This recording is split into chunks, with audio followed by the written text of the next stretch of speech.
This video covers how to use your EMTEK Keypad lever lock set. Each lock set ships with a randomly generated programming code and 2 randomly generated user codes. You can find these codes on the inside trim as well as on the last page of your programming guide. For instructions on how to program your keypad lever lock set, please watch our programming video.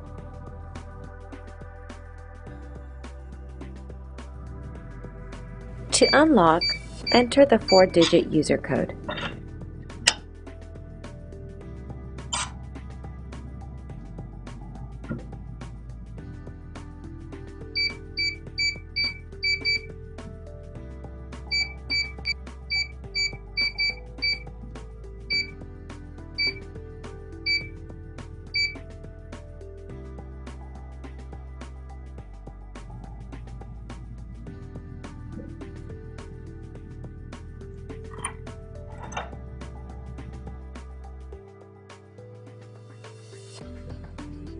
Activate the passage feature by turning the inside thumb turn to the unlocked position.